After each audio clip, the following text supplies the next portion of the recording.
Fueron construidas por nuestros antepasados antes de Cristo, a una escala increíble. Sus creadores se atrevieron a llevar la ingeniería a niveles desconocidos que aún hoy nos sorprenden. Arquitectura y escultura siguen en pie, a la sombra de sus geniales creadores. Ahora, desvelando los secretos del pasado, podemos acceder a los enigmas de su construcción, que les valió la más alta distinción como las 7 maravillas del mundo antiguo.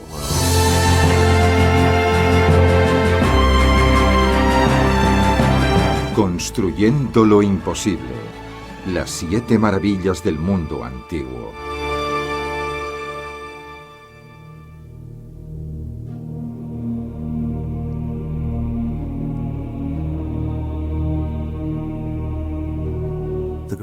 La Gran Pirámide es la única superviviente de las 7 maravillas del mundo, los monumentos más bellos y majestuosos de la historia de la humanidad.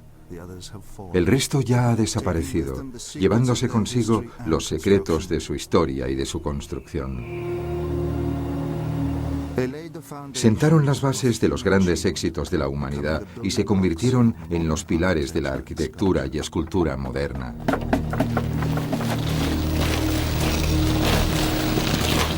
Desde la mayor pirámide del mundo al primer rascacielos, las 7 maravillas del mundo fueron enormes proyectos de construcción.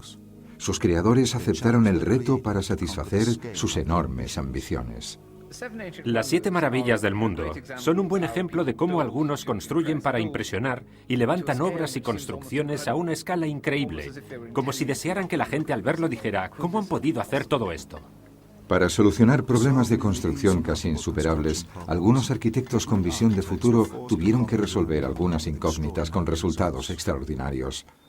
Los jardines colgantes de Babilonia estaban situados en lo alto, mostrando todo su colorido en medio del desierto. Los jardines colgantes de Babilonia me intrigan muchísimo. De las 7 maravillas del mundo, es la que yo preferiría que siguiera en pie. Es algo tan extraordinario que hace volar la imaginación. Exóticos y misteriosos nos han hechizado a lo largo de los siglos. Si el pueblo de Babilonia se asentaba en una árida llanura, ¿cómo pudieron concebir algo así? Los jardineros de la antigüedad tenían grandes conocimientos de horticultura, pero ¿qué plantas podían cultivar en los jardines colgantes? Las primeras grúas fueron utilizadas para construir el templo de mármol más grande del mundo. Estaba sostenido por un conjunto de columnas estriadas de 18 metros de altura. ¿Cómo pudieron nuestros antepasados conseguir tanto detalle trabajando a esa gran escala? Utilizando técnicas muy simples, solventaron los problemas más difíciles. Con precisión milimétrica fueron bajando los bloques de mármol macizo de 40 toneladas de peso. Es uno de los ejemplos de cómo los arquitectos griegos dieron respuesta al deseo de construir enormes edificios con enormes bloques de piedra, que requerían nuevas tecnologías para conseguirlo.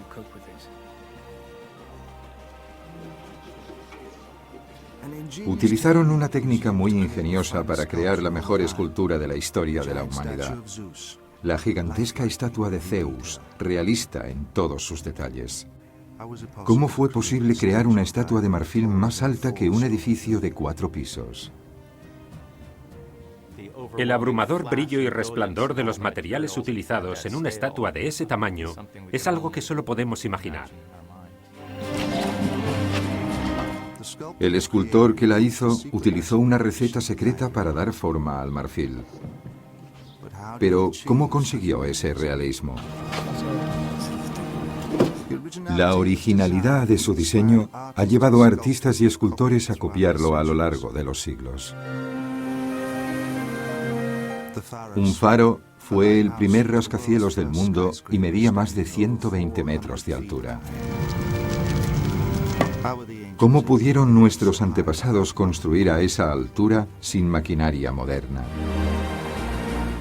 La luz dorada del faro llegaba a 50 millas mar adentro. ¿Qué mecanismo podía proyectar un haz de luz a esa distancia? Durante siglos, los secretos de su construcción permanecieron ocultos bajo el mar. Estamos en el lugar preciso, el sitio submarino. Ahora, un arqueólogo marino y su equipo están recuperando los restos del fondo del mar para descubrir cómo se sostenía el faro. Las 7 maravillas del mundo antiguo crearon las tecnologías de construcción de hoy en día. La invención de la grúa por parte de aquellos antepasados les permitió, y hoy en día nos permite, levantar grandes pesos hasta lo alto de un edificio. Los antiguos se atrevieron a levantar construcciones muy altas. Hasta hace poco más de un siglo, la Gran Pirámide siguió siendo la estructura más alta de la Tierra.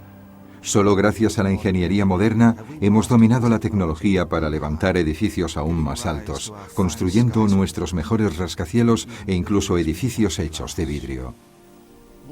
Una cosa que he aprendido a respetar de los egipcios son las proporciones de esas pirámides. Los egipcios lo hicieron correctamente hace 4000 años. Los antiguos constructores corrieron riesgos para intentar lo imposible. Ahora nada se deja al azar. Los ordenadores nos han permitido poner a prueba los diseños, cosa que antes no podíamos hacer, y eso nos ha dado confianza para seguir trabajando en ellos y arriesgarnos. Un buen ejemplo del temprano uso de los ordenadores fue el edificio de la Sydney Opera House, con una estructura excepcional. Hoy en día los edificios llegan al cielo, pero sus cimientos están profundamente anclados en el pasado. Se basan en las 7 maravillas del mundo antiguo, que siguen desafiándonos y sorprendiéndonos después de miles de años. Sus orígenes se encuentran en el antiguo mundo griego.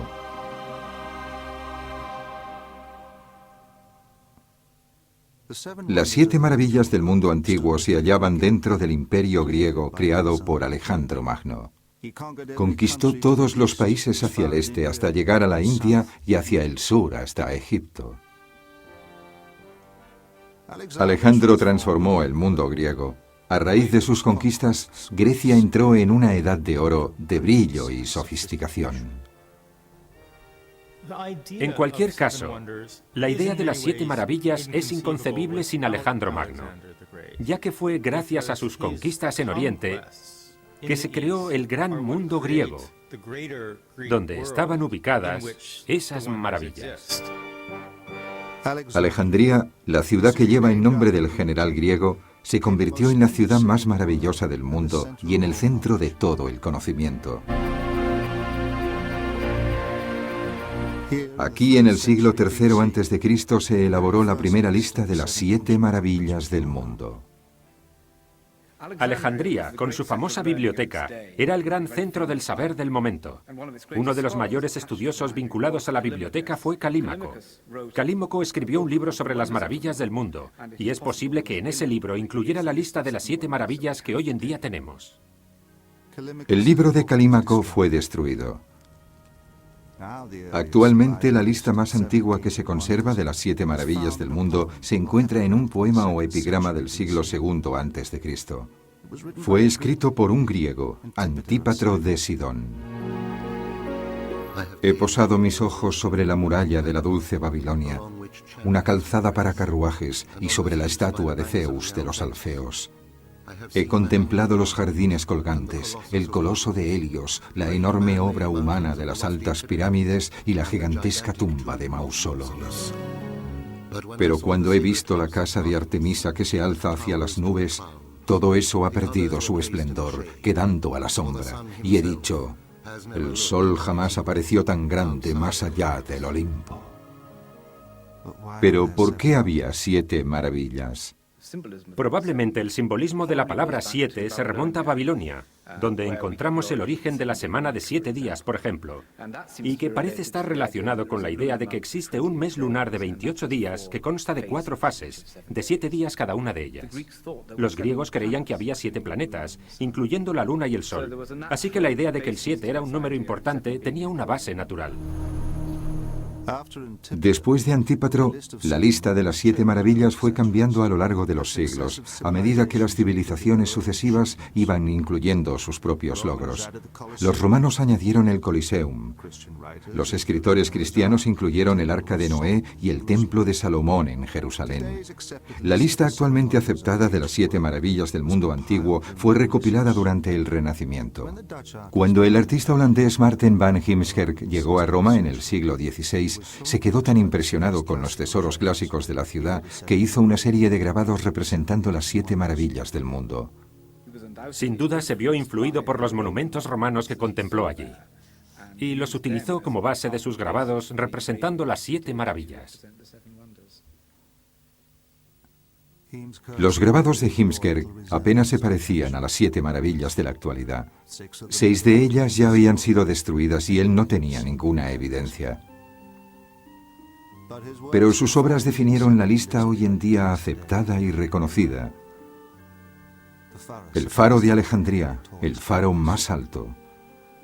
El coloso de Rodas, una gigantesca estatua de bronce. El templo de Artemisa, el mayor templo de mármol. El mausoleo de Halicarnaso, la tumba más elaborada.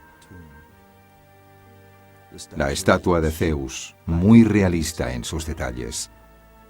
Los jardines colgantes de Babilonia, vegetación exuberante en el desierto. Y la base de todas ellas, la Gran Pirámide. A pesar de que las 7 maravillas formaban parte del imperio griego, solo una se encontraba en la Grecia continental.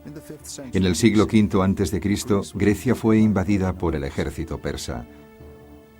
En el año 480 a.C., los persas conquistaron Atenas, destruyendo gran parte de la ciudad. Sin embargo, los griegos contraatacaron y derrotaron a los persas. Al cabo de 10 años, el gran estadista Pericles subió al poder. Gracias al botín de guerra, Atenas ahora era muy rica.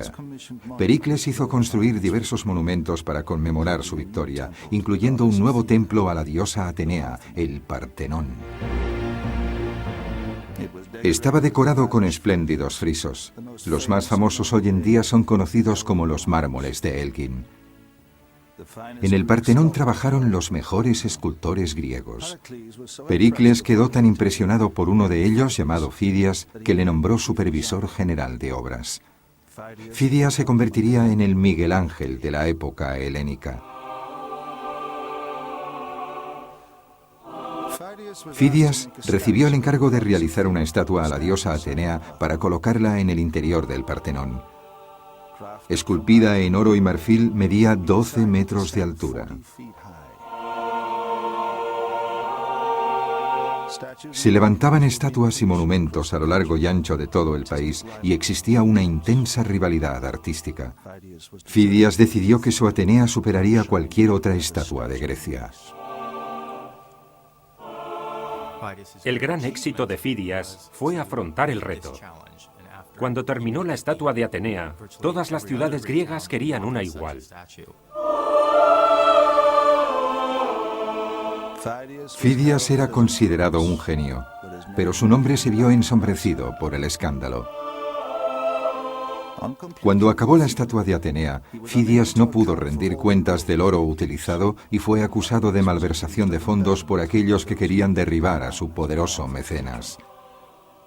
Afortunadamente para Fidias, la noticia de su espectacular Atenea había llegado a Olimpia. Le pidieron que hiciera una estatua de Zeus para el interior de su templo. Así que en el año 438 a.C., y a fin de huir del escándalo de Atenas, Fidias se fue a Olimpia.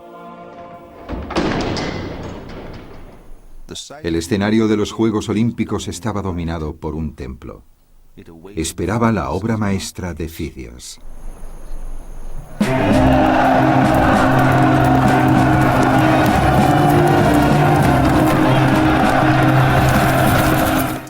Los Juegos Olímpicos atraían a competidores de todo el mundo helénico. Cuando se celebraban los Juegos en honor de Zeus, el dios supremo, las guerras se detenían.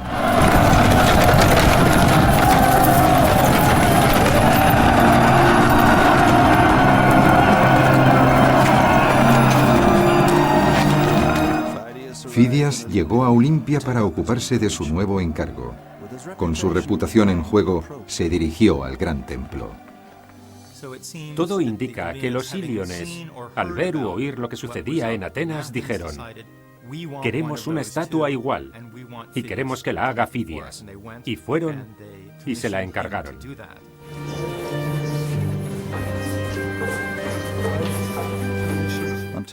Antes de Fidias, el marfil tallado solo se había trabajado a pequeña escala.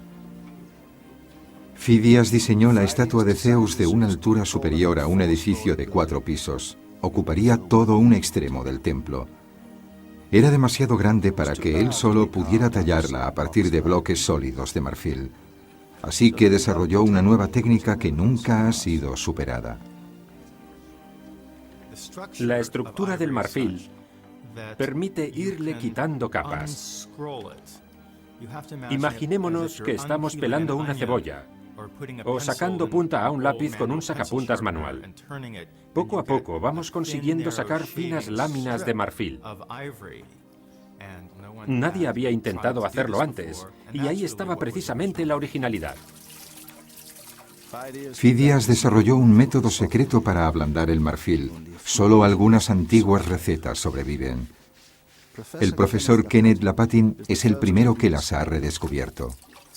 Algunas parecen fantásticas, como envolverlas en piel de pescado, cosa que yo nunca he intentado hacer.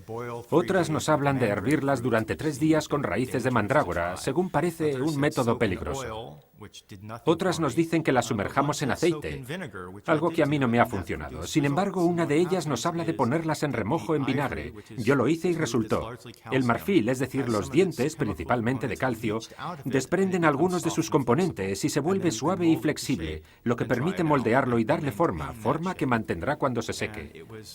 La genialidad de Fidias combinó todas estas técnicas, procedentes de diversos procesos artesanos, para elaborar esta maravilla del mundo.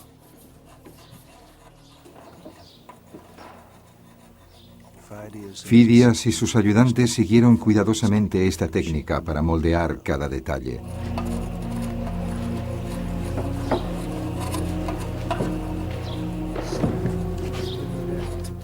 Cada pieza de marfil se hizo a la medida exacta.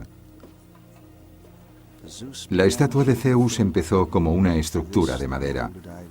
En ella se fijaron las partes moldeadas de marfil. La estatua fue construida pieza a pieza hasta llegar a 14 metros de altura. Pasaron 7 años hasta que Fidias se dio por satisfecho y consideró que todo estaba perfecto. Entonces la estatua de Zeus fue montada en el interior del templo. Tenía muchísima fama, pero nada de eso te preparaba para el shock que sufrías cuando entrabas por la puerta del templo y veías la imagen.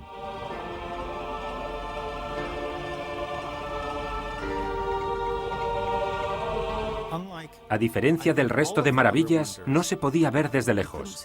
Tenías que acercarte y entrar en el templo, y entonces de repente te sorprendía. ¡Oh, Dios mío! ¡Es enorme! ¡Guau!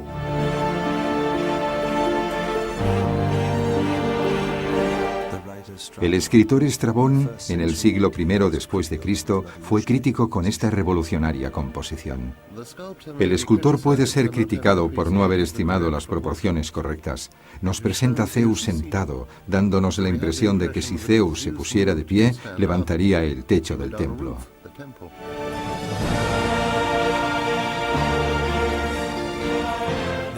Zeus está sentado quieto. Sostiene sus emblemas del poder, la victoria en la mano derecha, el cetro en la izquierda. Pero no hace nada. La tranquilidad de los dioses le da mayor poder, porque tiene la posibilidad de actuar. Es muy consciente de ello, y esta calma y tranquilidad se convierte en un sello distintivo del estilo clásico.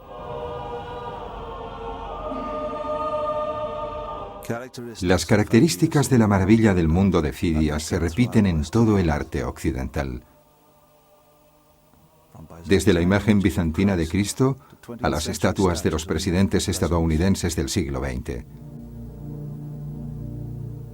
En 1914, Daniel Chester French comenzó a trabajar en la estatua del monumento a Lincoln. Utilizando la misma composición que el Zeus, Daniel French hizo la estatua de Lincoln a partir de 28 piezas de mármol. Fidias había estudiado meticulosamente la luz, pero Daniel French descubrió que cuando el día era gris, su estatua parecía plana. Tuvo que instalar un elaborado sistema de iluminación. El tamaño de su escultura también fue criticado, en este caso por ser demasiado pequeña. Daniel French tuvo que duplicar su dimensión para complacer a sus clientes. Incluso entonces, la estatua de Lincoln solo era la mitad de alta que el Zeus de Fidias. Más de 450 años después de que Fidias hiciera su maravilla del mundo, llegaron soldados y obreros romanos con órdenes explícitas del emperador Calígula. Había ordenado trasladar la estatua a Roma para poder colocar en ella su propia cabeza. Según la leyenda, la estatua soltó una carcajada tan fuerte que el andamio se derrumbó y los obreros huyeron.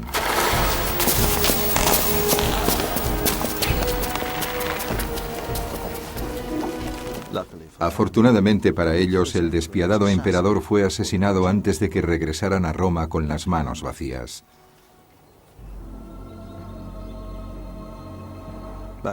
En el año 391 después de Cristo, la Iglesia cristiana prohibió el culto pagano y cerró los templos. Los Juegos Olímpicos cesaron y el gran santuario de Olimpia se fue deteriorando. Cuando Zeus tenía 800 años, fue adquirida por Lousus, un chambelán imperial de Constantinopla, y trasladado a la colección de arte de su palacio. La maravilla del mundo de Fidias no sobreviviría mucho tiempo. Un incendio destruyó el palacio y la colección, calcinando la mejor estatua de todos los tiempos. La influencia del arte y la arquitectura griega se propagó a Persia, enemiga de Grecia. En el extremo occidental del imperio persa estaba la otrora gran ciudad de Halicarnaso. Hoy en día es la pequeña localidad de Bodrum, situada en la actual Turquía. A primera vista parece un lugar poco probable para albergar una maravilla del mundo, pero en el siglo IV a.C. era la capital de un poderoso imperio marítimo. En el interior, más allá del puerto, se encuentran las ruinas de una tumba, el edificio más extraordinario jamás construido. Medía como un edificio de 14 pisos de altura, combinando variedad de estilos, y estaba cubierto de estatuas. Nos ha dejado la palabra mausoleo, utilizada desde entonces para describir todas las tumbas. Su estilo ha sido copiado en todo el mundo, desde la logia masónica en Washington al Memorial de Melbourne en Australia.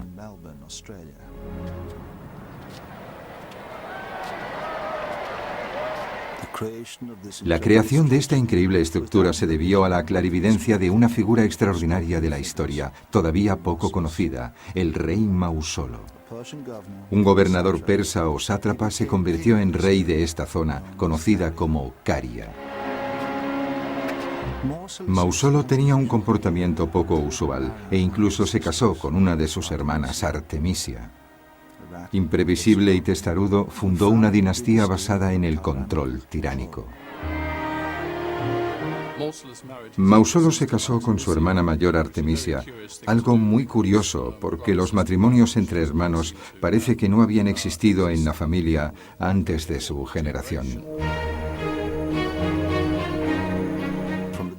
Desde el día en que se convirtió en rey en el año 377 a.C., Mausolo protegió su reino encarnecidamente. Las ruinas de la Puerta de Mindos son todo lo que queda de sus grandes murallas, que se extendían 11 kilómetros alrededor de la ciudad. También reunió una flota de 100 naves. Según la tradición persa, tenía una fortaleza que ocupaba el lugar donde actualmente está el castillo. Obviamente, Mausolo era un hombre muy poderoso, que había triunfado políticamente y había vencido en la guerra.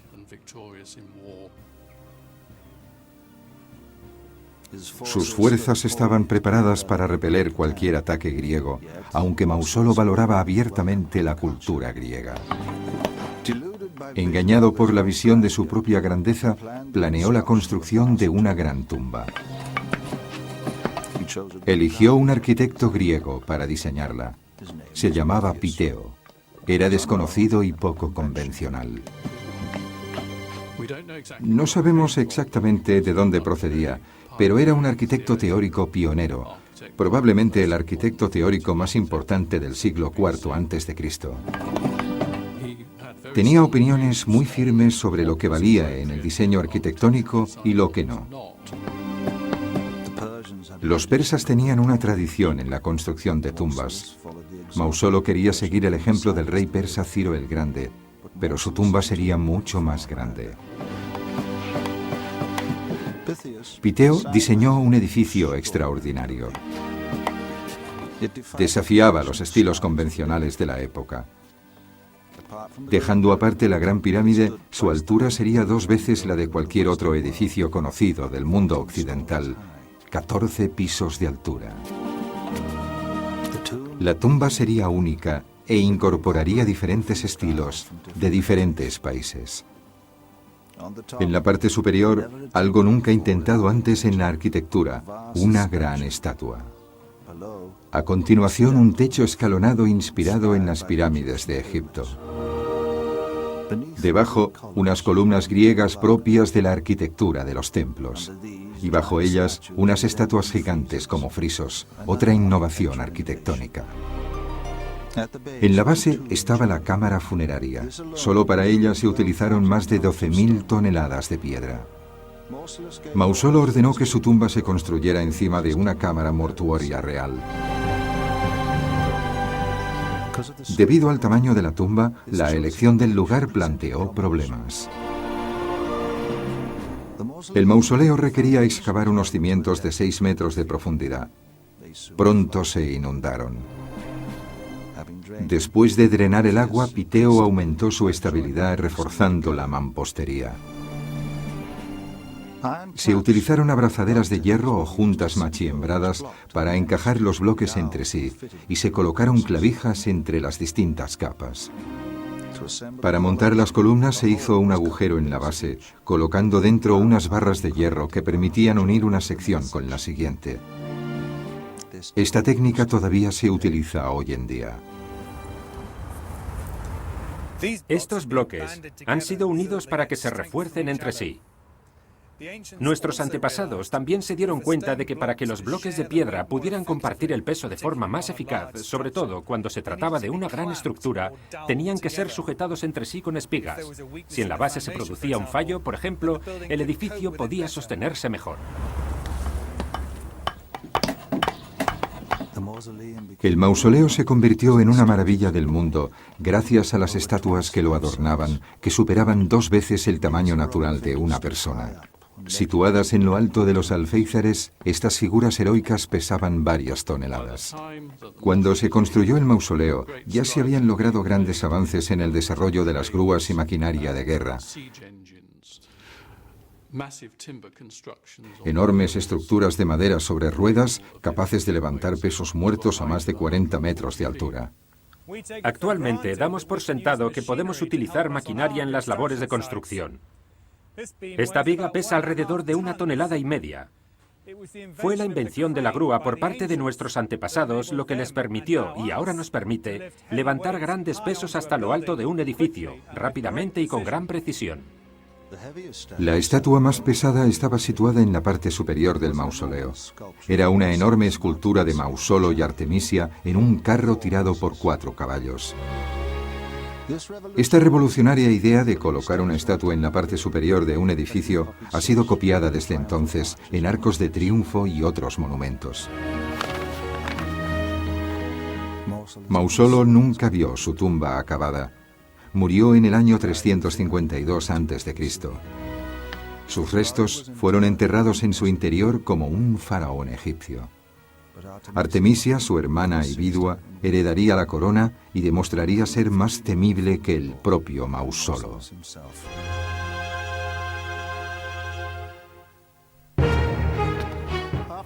Tras la muerte de Mausolo, Artemisia se convirtió en reina. Su ascenso al poder no tenía precedentes en el mundo occidental. Artemisia continuó supervisando la construcción de la tumba. Durante su corto reinado demostró su fortaleza. Su valentía en la guerra llevó al rey persa Jerjes a exclamar que sus hombres se habían convertido en mujeres y sus mujeres en hombres. Existe la famosa leyenda de que los habitantes de Rodas decidieron atacar a Halicarnaso tras la muerte de Mausolo, cuando Artemisia llevaba las riendas del poder, creyendo que podrían derrotar fácilmente a una mujer débil.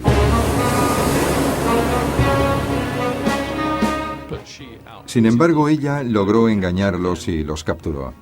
Después se dirigió a Rodas con la flota de Halicarnaso y la conquistó.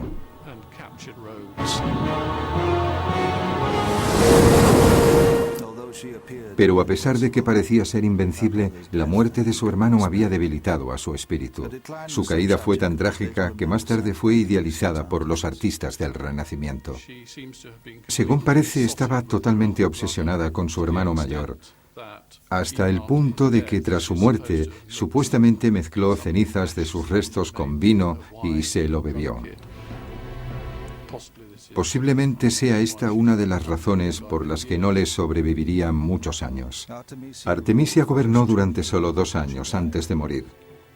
Fue enterrada junto a Mausolo, su hermano y esposo. Viajaron al otro mundo en su carruaje.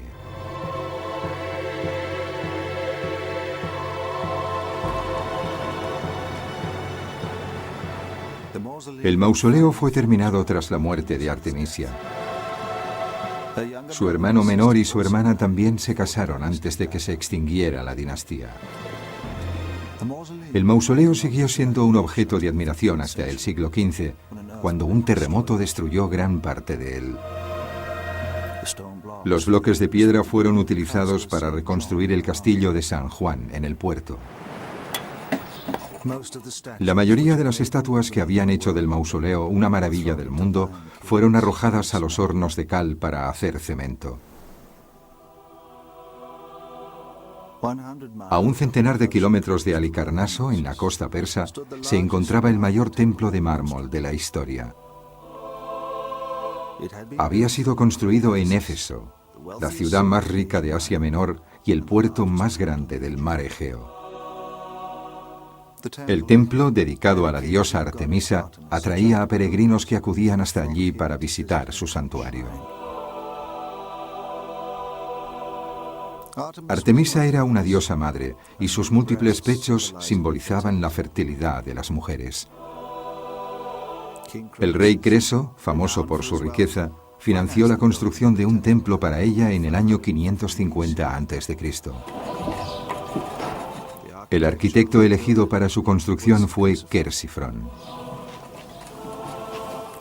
Aunque tenía mucha experiencia en la construcción de templos, el proyecto que ahora le encargaban era de una envergadura totalmente nueva para él. Uno de los puntos interesantes sobre los templos, como el templo de Éfeso, es que son las primeras obras de la arquitectura griega a escala real.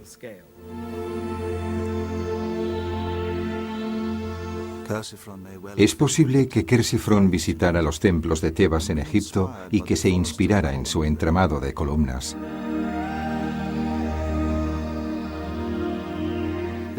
Su templo de Artemisa sería construido totalmente en mármol y tendría 126 columnas gigantes. El primer desafío de Quersífron fue asegurarse el suministro constante de enormes bloques de mármol. Las canteras estaban a 11 kilómetros del lugar de construcción y algunos bloques de mármol podían pesar hasta 40 toneladas. El ingeniero Scott Steedman ha analizado las dificultades que comportaba su traslado. Hay una gran controversia sobre cómo movían los pesados bloques de piedra nuestros antepasados. Sabemos que los arrastraban, claro, pero cuando se arrastra una piedra, quienes lo hacen tienen que soportar una gran fricción debido al peso. Si queremos un sistema que no implique arrastrar las piedras, podemos hacerlas oscilar o incluso rodar. Esto es una maqueta de un dispositivo oscilante, donde la piedra se sujeta entre 2 grandes contrapesos de madera. Se trata de un sistema muy eficaz para superar la fricción, y es muy fácil de mover, incluso un objeto pesado. Podemos maniobrarlo, girarlo o tirar de él por una rampa con muchos menos hombres que si intentáramos arrastrarlo. Los métodos de Quersífron para mover las piedras eran mucho más avanzados que los de los egipcios 2000 años antes. Él inventó un ingenioso rodillo tirado por bueyes. Las piezas circulares de las columnas simplemente se hacían rodar por el suelo dentro de una estructura tirada por bueyes. Pero las piezas rectangulares eran, por supuesto, un asunto mucho más difícil, y algunas de ellas eran enormes. Me refiero a que el mayor de los arquitrabes medía casi 9 metros de largo, es decir, era un bloque de piedra enorme. Para moverlo encajó los extremos en vigas de madera, hizo unas ruedas y a partir de ahí simplemente le puso unos animales de tiro y los arrastró. El templo medía aproximadamente 55 metros por 110, casi el doble del tamaño del Partenón. Estaba rodeado por una doble hilera de columnas de 18 metros de altura. Uno de los mayores problemas fue izar los gigantescos dinteles hasta lo alto de las columnas. Estas piedras pesan de 5 a 10 toneladas cada una. ¿Cómo lograron los antiguos griegos levantar pesos tan enormes hasta la parte superior de un templo?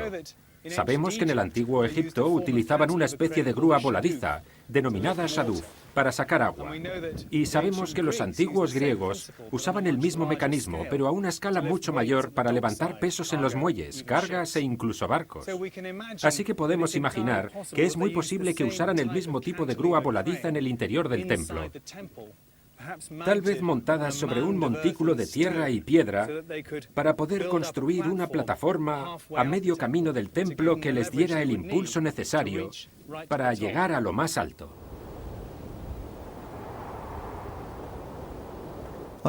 A diferencia de anteriores civilizaciones, los hombres de Quersiphron disponían de herramientas de hierro.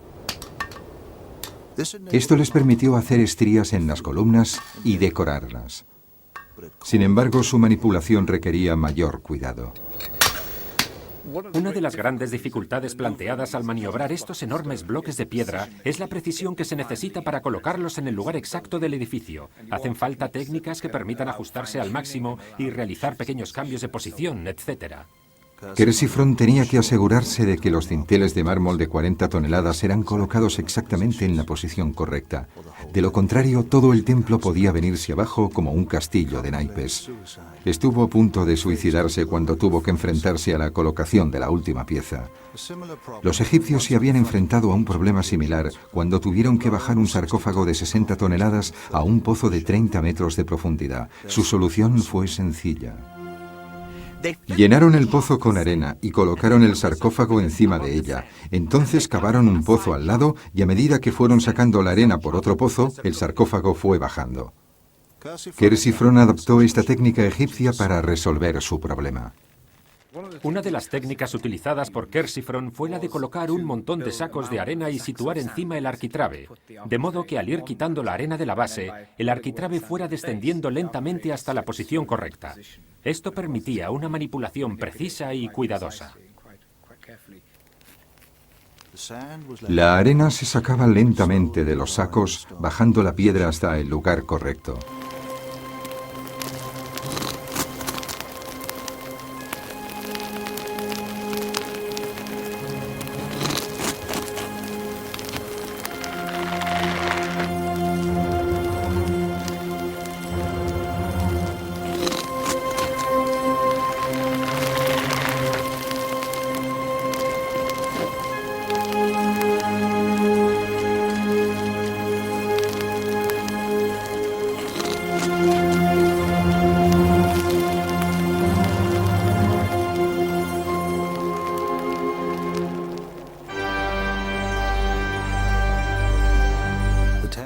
La construcción del templo de Artemisa duró 50 años y Quersiphron murió antes de su finalización. Su hijo continuó la obra para acabar la construcción.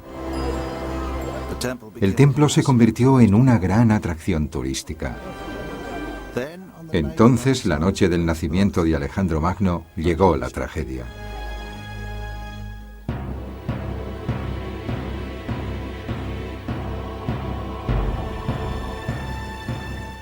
Según la leyenda, la noche en que nació Alejandro Magno, la diosa Artemisa abandonó el gran templo para estar con él.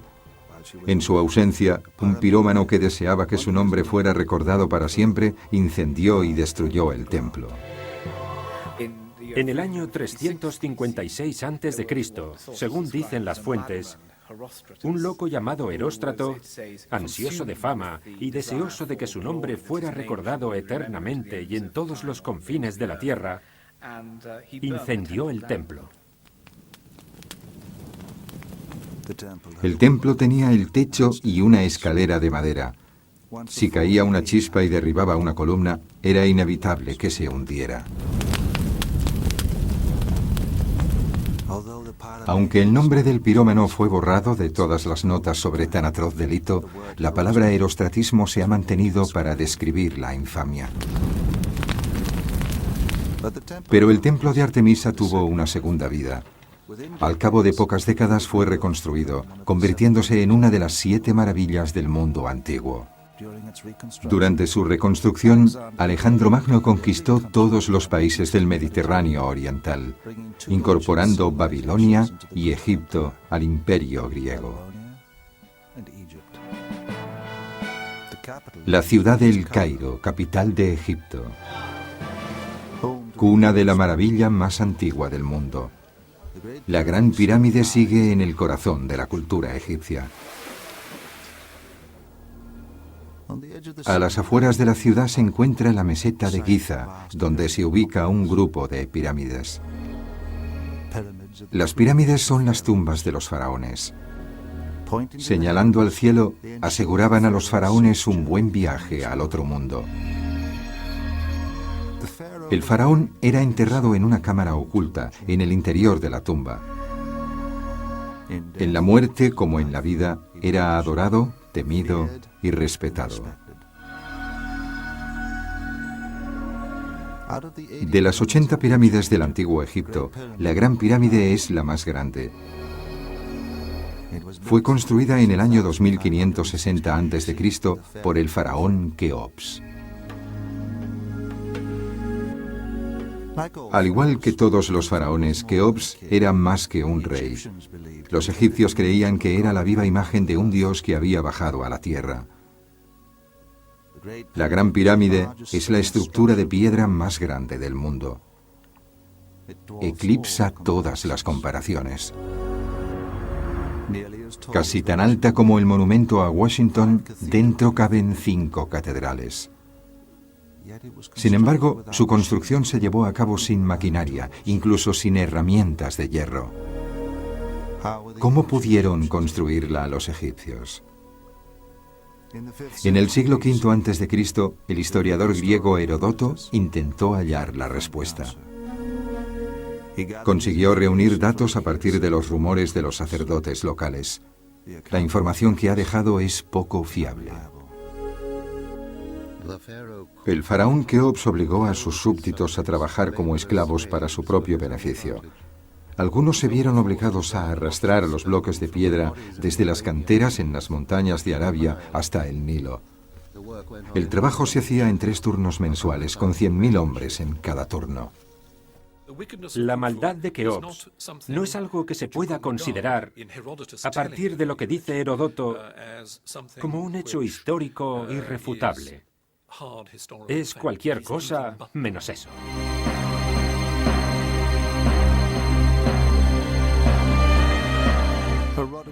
La falta de exactitud de Heródoto fue exagerada a lo largo de la era cristiana y más tarde popularizada por Hollywood. Los productores, cuando hacen este tipo de películas, muestran a los esclavos construyendo la pirámide. Los esclavos pueden construir edificios enormes, pero jamás harán nada genial. Pero si haces algo con cariño y crees que es la tumba del rey, que será un dios, entonces lo consigues. Garantizar el éxito del viaje al otro mundo del faraón era el deber de todos los egipcios. A los campesinos se les pedía que trabajaran en estas cosas como un servicio al país, ya que los esclavos, naturalmente, no participaban en ellas.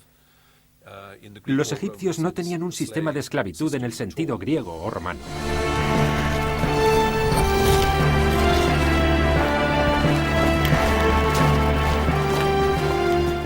Aunque no existía la esclavitud, los trabajadores eran reclutados como un ejército. Durante las inundaciones anuales, los agricultores trabajaban en las pirámides. Era preferible a pasar hambre. Con todos sus defectos, El sistema gubernamental de Egipto fue uno de los más satisfactorios de la historia de la humanidad. Fue un sistema de gobierno que duró más de 3.000 años. Y los sistemas solo duran mientras existe cierto grado de consentimiento por parte de los pueblos sometidos.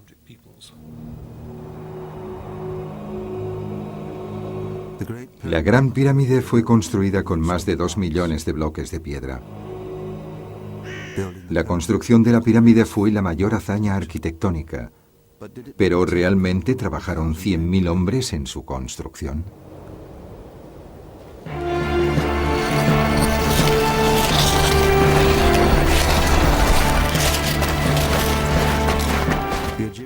Los egipcios tenían experiencia en la construcción de pirámides. Su línea de producción era muy eficiente. En lugar de los 100.000 esclavos de Heródoto, solo se utilizaron 20.000 obreros. En lugar de soldados con látigos, recibían ayuda en caso de estar enfermos o resultar heridos. Los egipcios pusieron médicos sobre el terreno para cuidar de los obreros. He encontrado que muchos obreros tenían una mano rota y les ponían maderas para que pudieran apoyarla. Otros tenían rotas las piernas. En todas las tumbas de hombres y mujeres hemos encontrado que los esqueletos presentaban lesiones en la espalda porque participaban en el traslado de pesos pesados y fallecieron durante la construcción de las pirámides.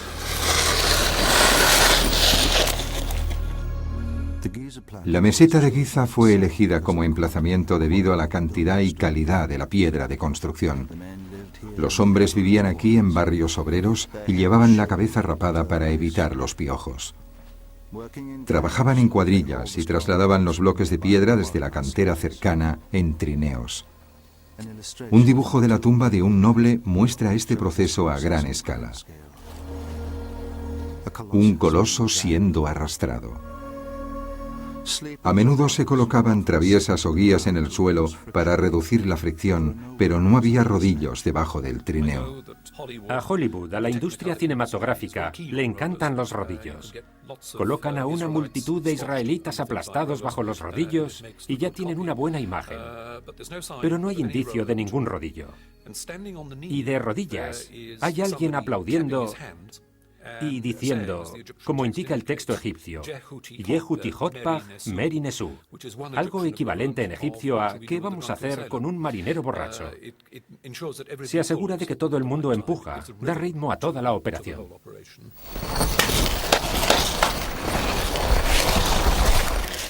En la parte inferior de la Gran Pirámide se utilizaban los bloques más grandes que pesaban 5 toneladas o más. A pesar de que colocaban un bloque de piedra en su sitio cada 2 minutos, la construcción de la Gran Pirámide tardó 23 años. Si los egipcios tenían tiempo y disponían de mano de obra disciplinada y de estas técnicas, podían conseguir lo que necesitaban conseguir. Incluso hoy en día, la construcción de la Gran Pirámide sigue siendo el misterio más increíble en la historia de la arquitectura, la base de todas las maravillas futuras. Hoy en día, los edificios llegan al cielo, pero sus cimientos están profundamente anclados en el pasado. La piedra angular de todos ellos fue la Gran Pirámide.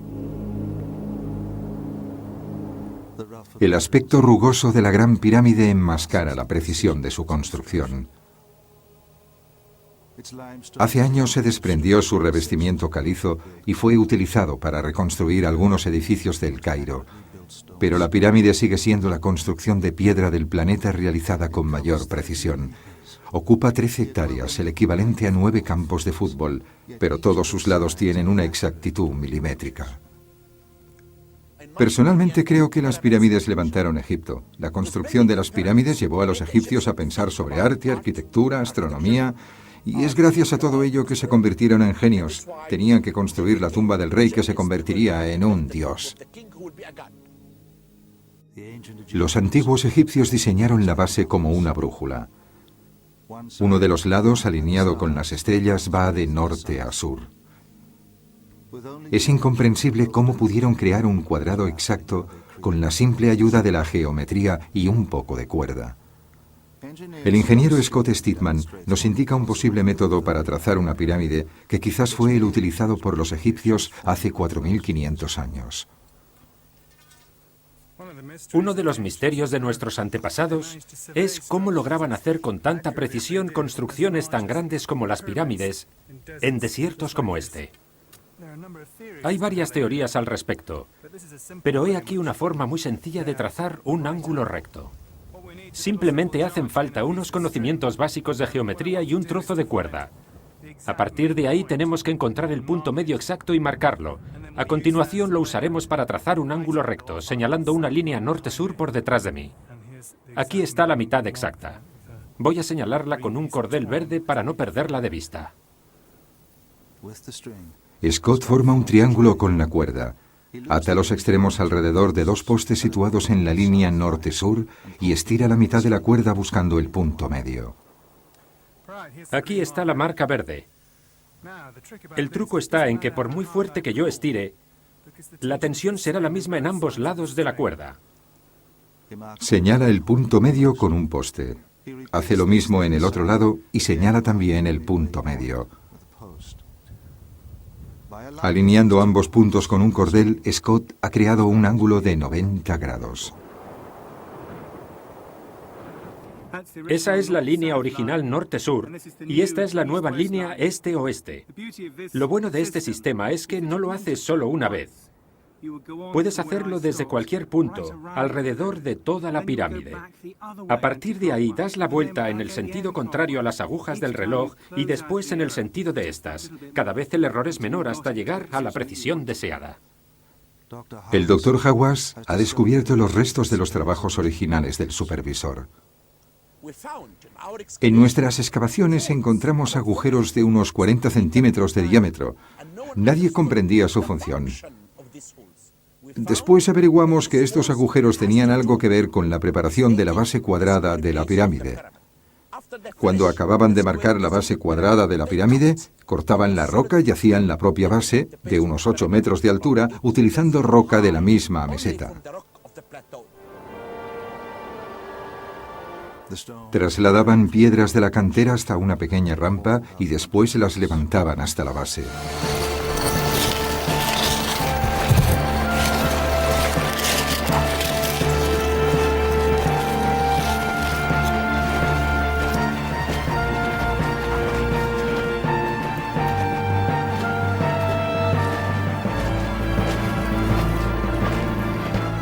El Dr. Hawass ha descubierto restos de la rampa que llegaba a unos 300 metros de la cantera. La rampa base que he descubierto se encuentra en la esquina suroeste de la Gran Pirámide.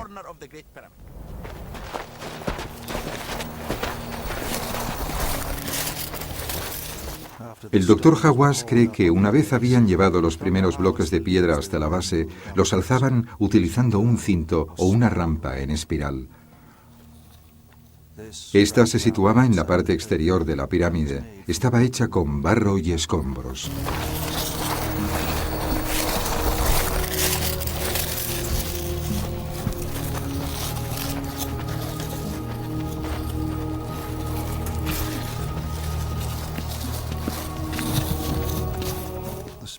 La rampa en espiral iba subiendo a medida que iban construyendo la pirámide.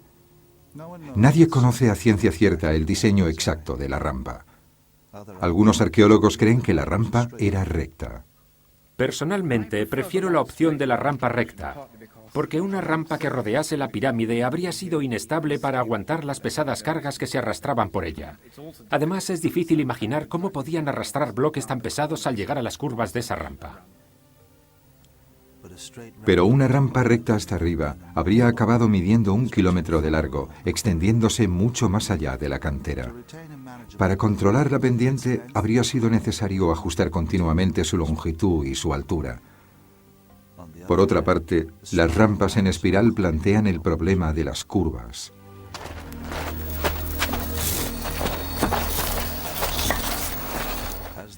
A medida que la Gran Pirámide iba creciendo, las piedras eran más pequeñas. Es posible que para poder maniobrar utilizaran rodillos situados debajo de las piedras.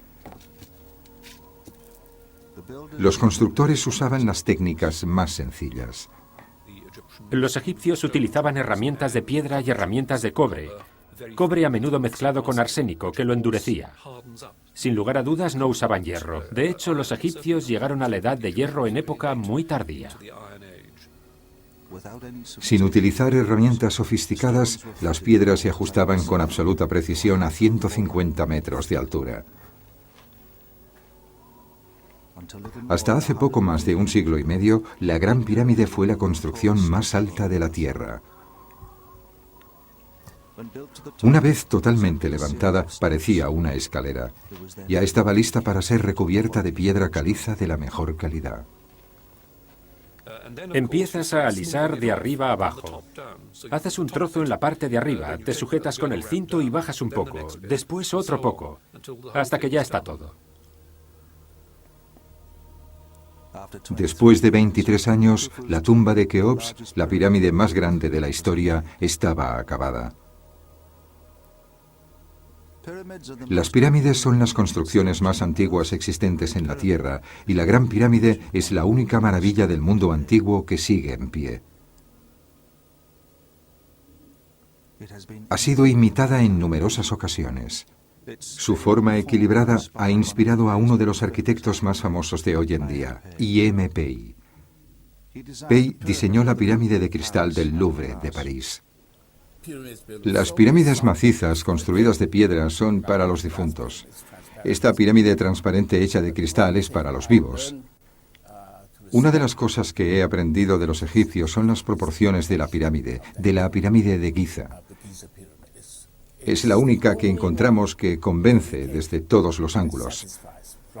Tanto si la miras de frente como si lo haces desde un ángulo de 45 grados, no es ni muy plana ni muy puntiaguda.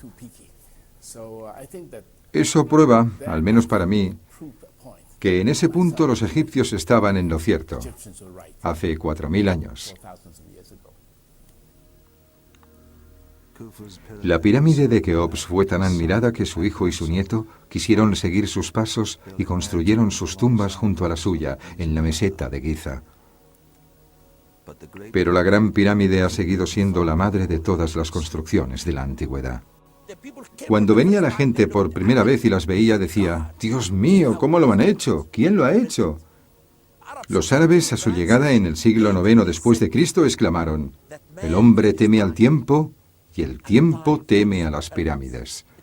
Es cierto, las pirámides son inmortales, sobrevivirán gracias a cómo fueron construidas. Las técnicas utilizadas para construir la Gran Pirámide allanarían el camino a las otras 6 maravillas del mundo.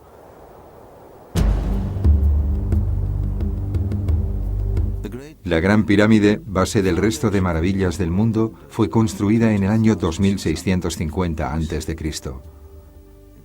Pasarían otros 2000 años hasta la creación de la siguiente maravilla del mundo antiguo. Hacia el este, en pleno desierto, los jardines colgantes adornaban la ciudad más espectacular de la Tierra, Babilonia. Aunque los jardines reales fueron construidos 2000 años después de la Gran Pirámide, han desaparecido sin dejar rastro. Quedan restos de la antigua ciudad, pero los jardines colgantes se han perdido para siempre. Algunos expertos consideran que es posible que estuvieran aquí. ¿Cómo pudieron construir unos jardines en terrazas en una zona sin piedra para la construcción? Babilonia está construida sobre una enorme llanura aluvial, en una zona donde no hay piedra. Por lo tanto, tuvieron que utilizar barro. Excavaron en el barro de la orilla del río, formando una especie de foso alrededor de la ciudad, y después con el barro hicieron ladrillos. Una vez cocidos al sol, disponían de un material realmente fuerte. Pero no se pueden hacer ladrillos directamente del barro. Hace falta trabajarlo, pisándolo y añadiéndole agua para darle la consistencia adecuada, de forma que tras verterlo en el molde salga convertido en un ladrillo. Aquí lo vemos, esto tiene el aspecto de un ladrillo, no de un montón de barro. Cuando el barro se ha cocido y está compactado, es un material de construcción muy sólido. En la historia de la antigüedad existen muchos ejemplos de muros de altura considerable construidos utilizando tierra y barro cocido. A veces los reforzaban colocando paja o cañas y poniendo encima más tierra compactada. En todo caso, si es posible levantar un gran muro macizo, es porque se trata de un material muy fuerte y muy seguro.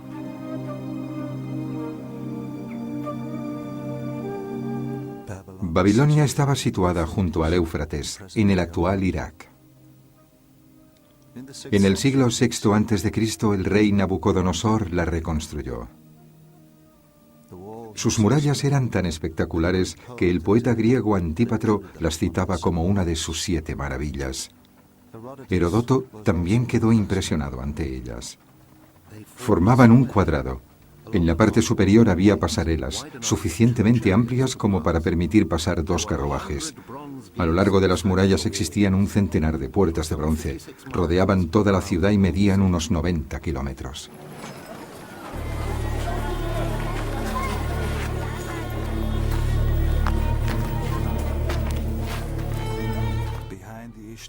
Tras la puerta de Ishtar, dentro de las murallas de la ciudad, las calles habían sido trazadas como una cuadrícula.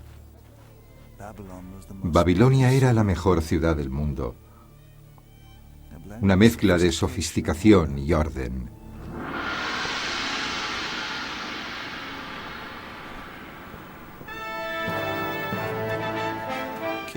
El rey Nabucodonosor gobernaba Babilonia desde su palacio. Nabucodonosor se casó con la princesa Amitis de Medea.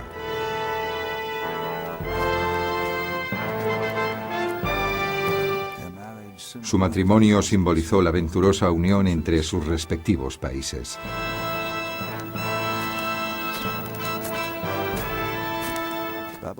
Babilonia esperaba gozar de un período de paz y prosperidad.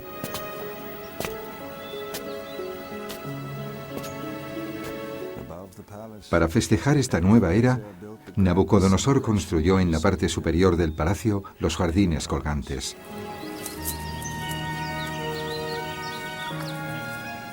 Una sorpresa espectacular para su reina. El relato más antiguo sobre ellos procede de Beroso, sacerdote que vivió 2000 años después de su construcción. Y dentro de este palacio, Nabucodonosor erigió los llamados jardines colgantes, porque su esposa, que había crecido en tierras de Medea, tenía pasión por las montañas. Los jardines a menudo dependen de los gustos del monarca de una cultura determinada. El soberano en cuestión quiere demostrar que él o ella pueden controlar el paisaje y hacer que florezca a su alrededor de un modo que Dios no puede. En Oriente Medio, la jardinería era una profesión respetada. Se cultivaban plantas para la medicina y para la fabricación de perfumes. La importancia otorgada a la fragancia puede explicar por qué los informes indican que algunos jardineros eran ciegos y otros eran mujeres.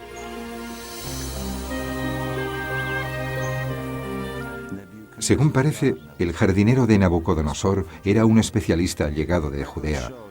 Algunos testimonios indican que recibía víveres y suministros especiales de palacio. Los babilonios tenían grandes conocimientos sobre las plantas. Sin duda, los jardineros de Babilonia eligieron las plantas que consideraban que podían crecer mejor en el caluroso clima árabe. Las plantas se adaptaban de diversas formas a ambientes hostiles como Oriente Medio. Una de las maneras es tener las hojas como agujas, como en el caso de las coníferas o la grama. Su pequeña superficie garantiza una pérdida mínima de agua. Otras tienen hojas coriáceas para prevenir la pérdida de agua. A menudo son de un tono gris que refleja la luz del sol. Algunas plantas tienen las hojas cubiertas de pelillos que reducen el efecto secante del viento y atrapan el aire frío de la noche para mantener la planta fresca durante el día.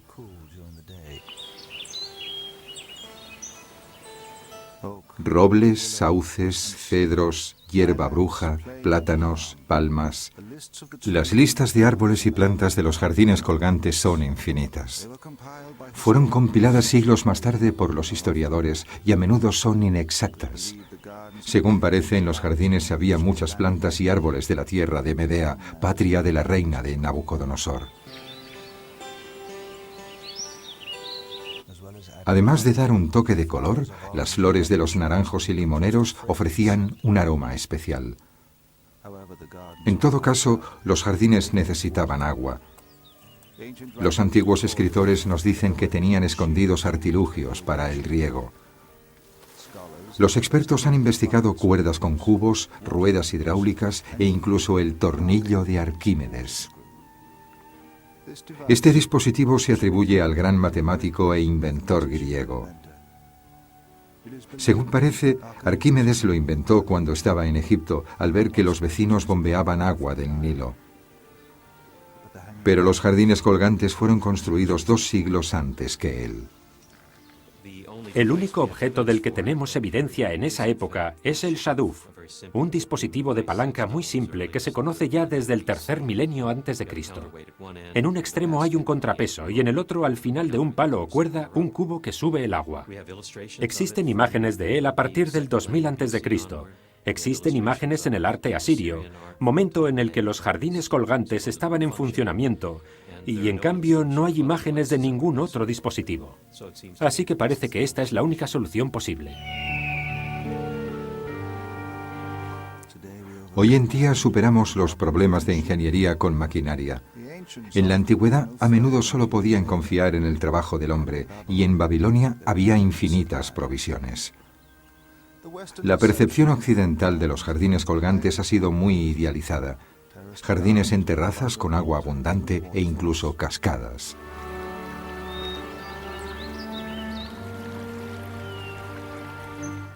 En las regiones áridas del desierto, el agua es tan valiosa como el oro. Es preciso controlar cuidadosamente su uso.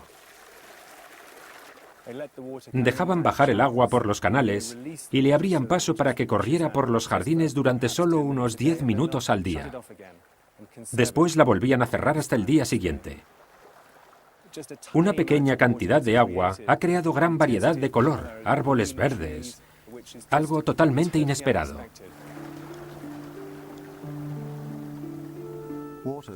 Es posible que cogieran el agua del Éufrates y que la subieran a una cisterna en la terraza superior. Desde allí se filtraría hasta llegar a los diferentes niveles del jardín. El riego de los jardines colgantes es solo parte del enigma al que se enfrentan los arqueólogos. El rompecabezas más desconcertante ha sido encontrar su ubicación exacta.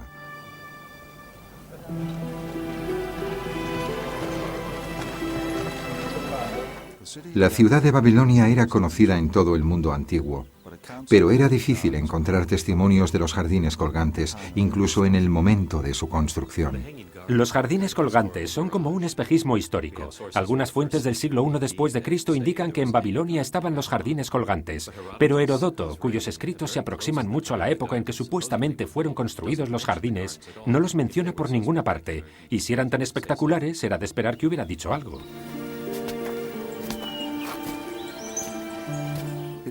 Es probable que fueran destruidos un siglo después de su construcción. Después de Nabucodonosor, Babilonia se convirtió en un títere de los persas y macedonios y sufrió grandes destrozos.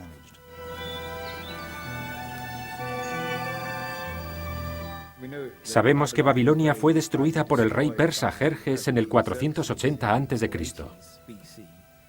Es difícil imaginar que la fragilidad del mecanismo y la fragilidad misma de las plantas pudieran sobrevivir a ese tipo de prueba. Algunos arqueólogos han buscado su ubicación en otros lugares. La explicación más convincente dice que existe una confusión en el inicio de esta leyenda y que realmente los jardines colgantes se refieren a los jardines del palacio construido por un rey asirio en Nínive, que fue la gran capital del reino asirio aproximadamente 100 o 150 años antes de Nabucodonosor. A pesar de su corta vida, los jardines han adquirido el estatus de leyenda.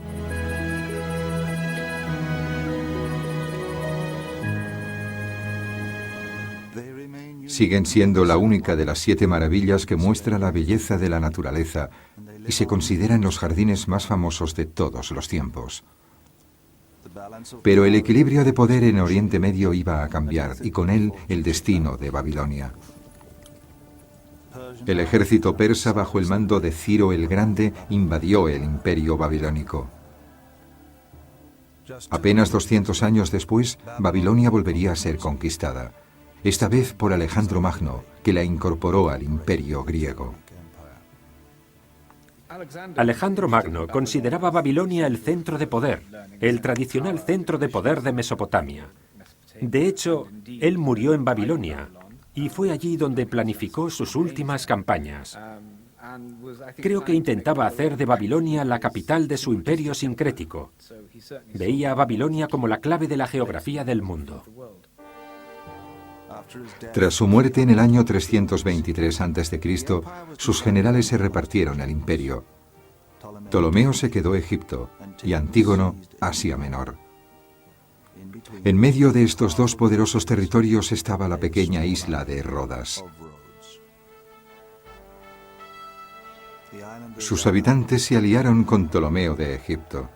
Indignados, los antigónidas de Asia Menor atacaron Rodas con una enorme flota. Contra todo pronóstico, los habitantes de Rodas los derrotaron y celebraron su victoria construyendo un gigantesco coloso de bronce dedicado a su salvador, el dios del sol, Helios. Helios está estrechamente relacionado con Apolo, el dios de la luz, de la verdad, de la visión. Es el dios del sol, que era especialmente adorado en Rodas. Había muchas estatuas de bronce en la isla, pero el coloso era sin duda la mayor de todas. Su construcción costó 300 talentos, lo mismo que 300 barcos de guerra. El coloso fue un monumento a ellos mismos, a su victoria, a su libertad, a la continuación de su libertad, y como tal, valía la pena poner mucho dinero en él. 300 talentos. Habían ganado al enemigo, ¿por qué no hacerlo? La fundición de bronce era un gran negocio en la isla. Se producían muchísimas estatuas y se exportaban a Grecia e Italia. El escultor elegido para crear el coloso fue Cares de Lindos. Según una leyenda, su diseño original medía 20 metros de altura, pero los isleños insistieron en que el tamaño de la estatua fuera el doble, 40 metros. Cares duplicó sus dimensiones y se puso a trabajar. Cares estaba especialmente bien cualificado para este trabajo porque había estudiado con uno de los mayores artistas de bronce del siglo IV a.C., Lisipo. Lisipo era conocido porque había hecho muchísimas estatuas, 500 a lo largo de su vida. Podemos imaginarnos que en el taller de Lisipo colgaban de la pared una hilera de brazos, una hilera de piernas, partes del cuerpo que eran más o menos intercambiables. Desgraciadamente, ninguna de estas técnicas de producción masiva podía ser utilizada para el coloso. Ninguna estatua de bronce se había aproximado jamás a los 40 metros de altura. Cares tuvo que fabricarlo todo in situ. Posiblemente el moldeado se hizo cerca del lugar donde se iba a colocar la estatua. Probablemente había una serie de fosas donde se moldeaban las piezas. Después, todas las piezas fueron ensambladas con remaches y se colocó la estatua en su lugar.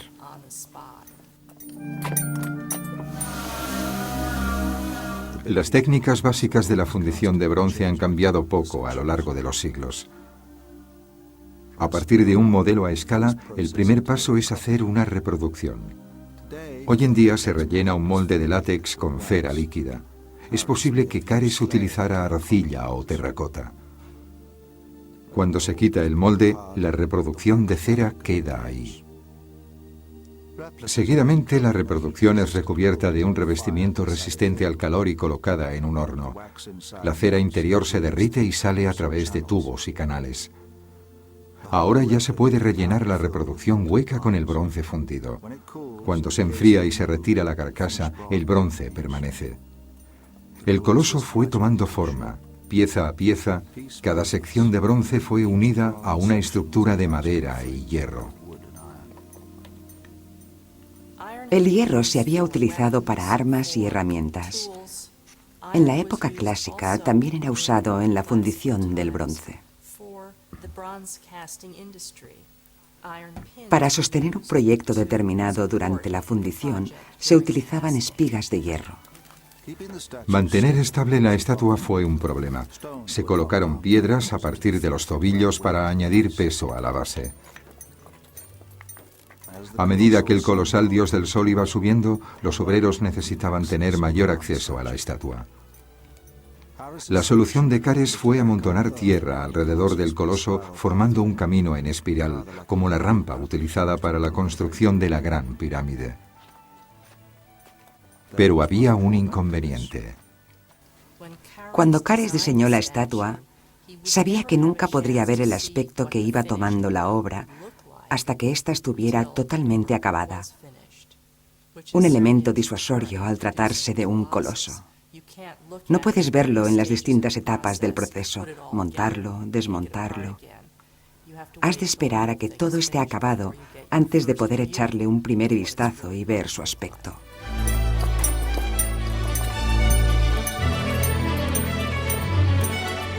Cuando Cares llegó a la cabeza del coloso, la montaña de tierra medía 30 metros de altura.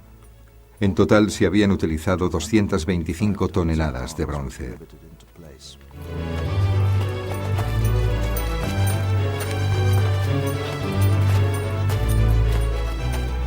En la corona se colocaron rayos de oro, apuntando al sol. Tras 12 años de trabajo agotador, retiraron la montaña de tierra.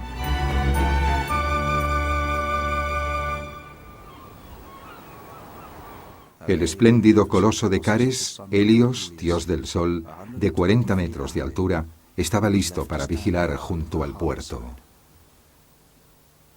Cares encontró el modo de moldear una estatua tan grande como esa en muchas piezas.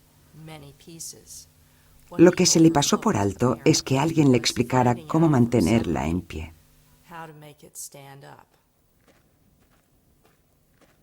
Cuando haces una estructura a gran escala, tienes que pensar cuidadosamente cómo se va a mantener en pie.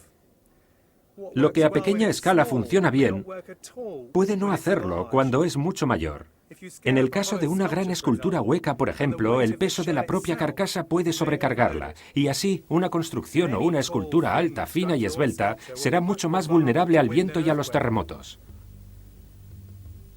El coloso solo se mantuvo en pie 56 años. En el año 226 a.C., un terremoto lo derribó, sepultando bajo él varias casas.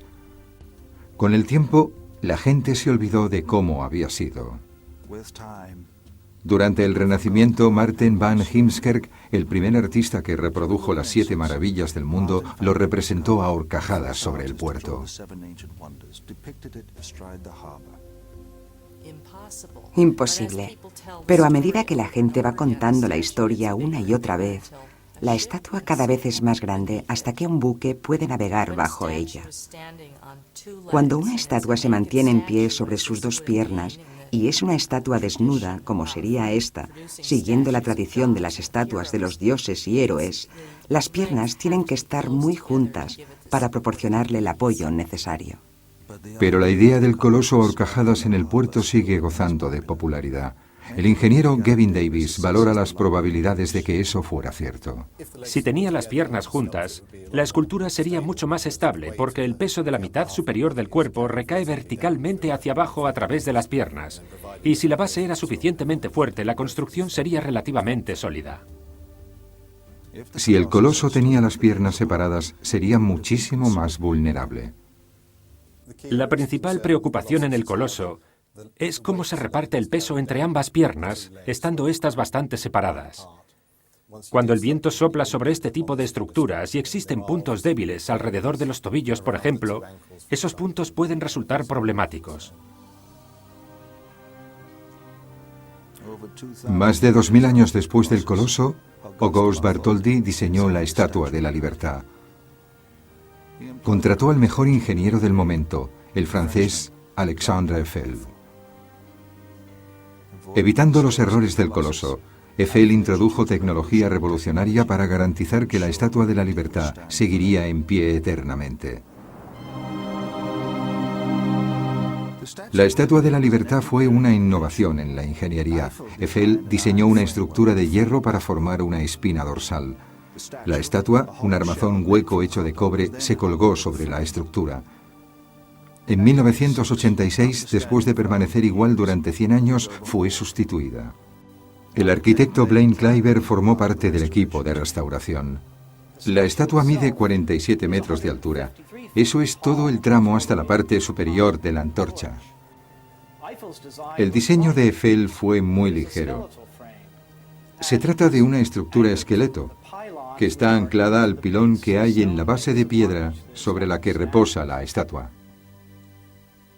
A diferencia del Coloso de Rodas, la carcasa exterior es muy ligera.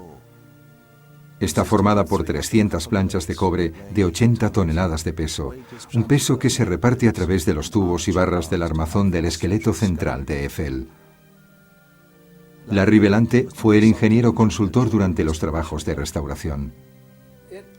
Parte de la idea moderna de que si la estructura es demasiado rígida se quebrará, y en cambio si tiene flexibilidad podrá soportar el viento, los cambios de temperatura y, como en el caso de las alas de un avión, subir y bajar sin romperse y caerse a trozos. Fue algo revolucionario en su momento y realmente solo así se podía hacer y conseguir que sobreviviera tanto tiempo como lo ha hecho.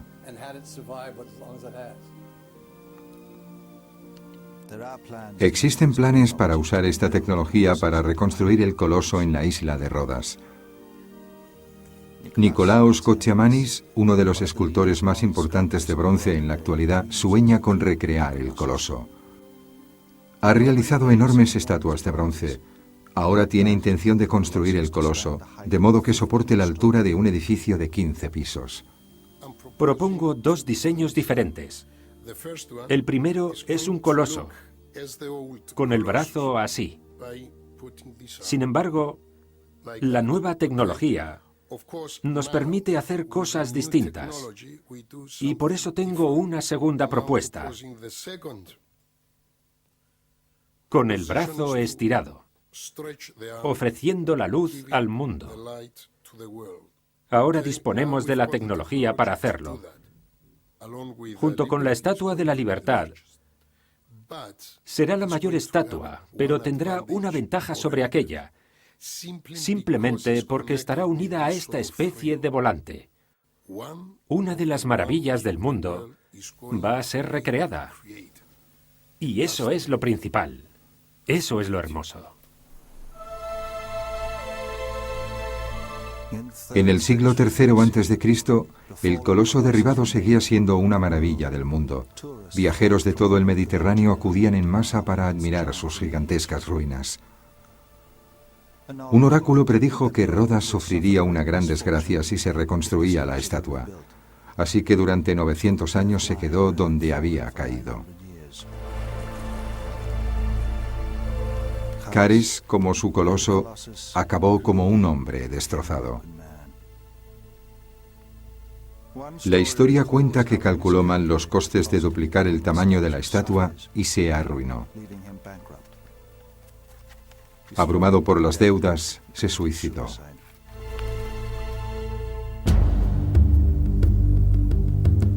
La última de las 7 maravillas del mundo fue construida en la ciudad que dio a luz a todas ellas, Alejandría. La ciudad fue la primera metrópolis del mundo y su maravilla del mundo, el primer rascacielos. Conocida como el Faro, era una torre de iluminación que medía más de 120 metros de altura. Desde el siglo VII a.C. se habían ido construyendo faros por todo el Mediterráneo. Pero el faro era algo más que eso. Tenía otra función. En este caso, es una torre que expresa el poder, el control y el prestigio de la dinastía tolemaica, los reyes de Egipto en ese momento.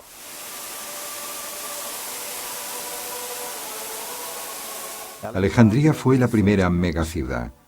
Se construían palacios junto a palacios, pero el faro siguió superando a todo.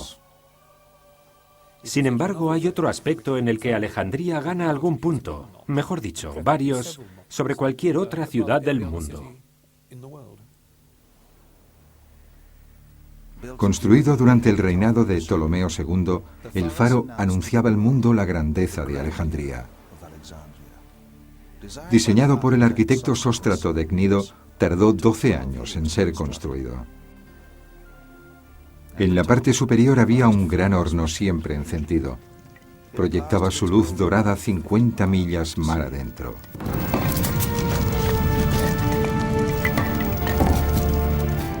Algunos documentos mencionan extraordinarios espejos que reflejaban la luz del sol y eran utilizados para quemar los barcos enemigos en el mar. El faro fue construido en 3 partes. En la base se situó una torre cuadrada de 70 metros de altura. La segunda sección era octogonal y encima de ella estaba el equipo de iluminación. Se cree que en el interior había una rampa en espiral por donde los burros subían las cargas de combustible. Sabemos que había rampas en el interior y que los burros, por ejemplo, podían subir hasta lo alto de estas rampas con la carga. Pero cómo funcionaba exactamente sigue siendo un interrogante. La luz en la parte superior era producida por un horno y se proyectaba hacia el mar a través de grandes reflectores de bronce. Uno de los problemas de un faro, sobre todo en un lugar como Egipto, relativamente pobre en árboles y madera, era el material utilizado para alimentar el fuego.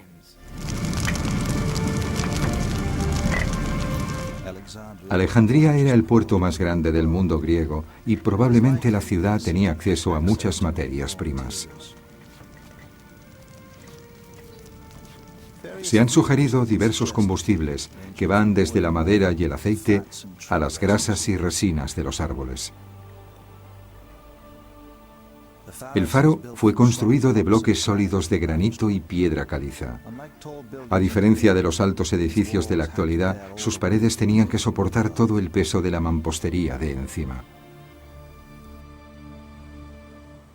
Las cubiertas exteriores de los edificios modernos son muy delgadas, son totalmente de vidrio, y las paredes en sí no soportan apenas peso. Esto se logra mediante el uso de una estructura. Esto de aquí donde me apoyo es un puntal de acero. La planta baja y el interior pueden estar completamente abiertos. La tecnología de la construcción utilizando estructuras apareció hace poco, con la llegada de materiales modernos como el acero y el hormigón. Antiguamente se veían limitados a la piedra y tenían que construir unos muros extremadamente gruesos y pesados para poder alcanzar la altura deseada. En el siglo XIX, Gilles Bourdet, un precursor de Eiffel, realizó la copia más ambiciosa del faro. Aunque nunca se llegó a construir, incorporó una estructura interior de metal en el diseño de un faro para iluminar París. Construido totalmente en piedra, no se sabe muy bien cómo el faro podía ser tan alto. Sin embargo, hay muchos testimonios antiguos que así lo indican. El faro de Alejandría es realmente una de las 7 maravillas mejor documentadas. A finales de la época clásica dejó de ser un faro y pasó a ser utilizado como mezquita. En realidad lo que hicieron fue construir una mezquita en la parte superior, donde había estado el faro. Algunos historiadores árabes dicen haber subido hasta allí y ofrecen excelentes descripciones con detalles de sus dimensiones, así que podemos estar casi seguros de que era tal y como se describe. Hoy en día, donde estaba ubicado el faro, que se mantuvo en pie hasta el año 1303, existe un castillo medieval. Denominado como la pequeña isla sobre la que fue construido, el nombre de faro se ha convertido en un nombre genérico para todas las torres de iluminación. Al igual que el mausoleo y el coloso, el faro fue destruido por un terremoto. Durante 700 años sus restos han descansado en el fondo del mar. Sin embargo, recientemente un arqueólogo marino ha empezado a sacar a la superficie la maravilla del mundo que ha permanecido oculta durante siglos. Cuando el faro fue derribado al mar, sus enormes bloques de piedra se esparcieron por todo el puerto. El arqueólogo marino Jean-Yves Zemperer ha estado excavando en el sitio submarino. Todavía no puede comprender el alcance de su descubrimiento. La primera vez que nos sumergimos, no podíamos imaginarnos tal enorme y caótica colección submarina de miles y miles de columnas, bases de columnas, capiteles, obeliscos, etc. Fue algo increíble. Y cada vez que nos sumergimos, incluso ahora, después de bucear aquí miles de horas, volvemos a la superficie con una sensación extraña. Es un espectáculo fantástico, no te lo puedes imaginar, no se puede describir. Hay que sumergirse para tener este sentimiento tan extraño. Entre sus descubrimientos se encuentra un enorme dintel de granito de 75 toneladas de peso que, según él, era una viga de soporte del faro. Estamos en el lugar exacto, en el sitio submarino. Esta es la plataforma desde donde saltamos.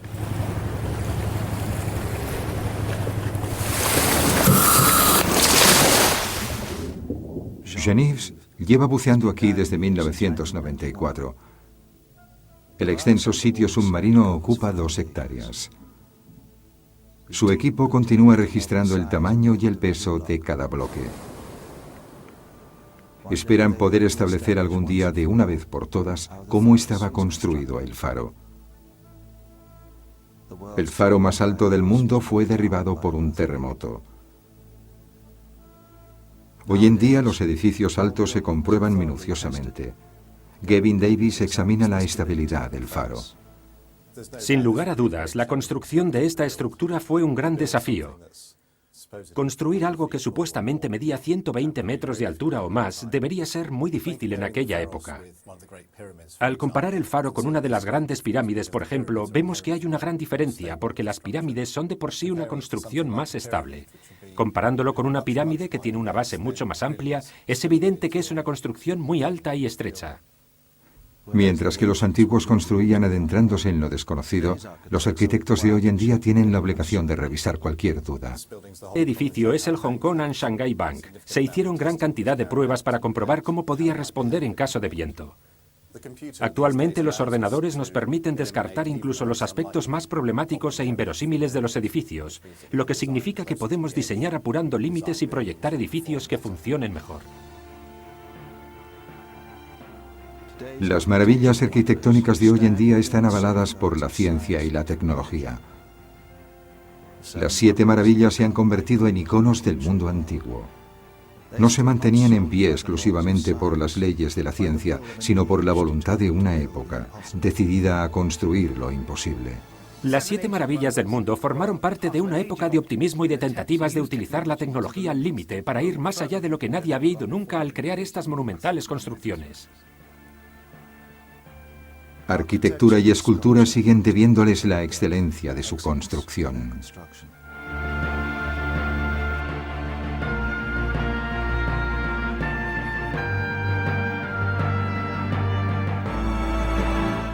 Todavía existe la idea de que en la antigüedad había 7 construcciones que fueron el paradigma de la grandeza y el éxito. Las 7 maravillas del mundo desafiaron a las mentes más privilegiadas. Incluso ahora todavía nos preguntamos cómo igualarlas. Si intentáramos elaborar una lista de las maravillas de la actualidad, ¿encontraríamos 7? ¿O encontraríamos 200? Sus altos ideales han resistido la prueba del tiempo. Siguen siendo las piedras angulares de nuestras mejores construcciones. La arquitectura ha de tener una finalidad, y creo que el simbolismo de la pirámide es tan válido hoy en día como lo fue entonces. Las 7 maravillas del mundo antiguo establecen el nivel más exigente y mantienen vivos los sueños de la antigüedad.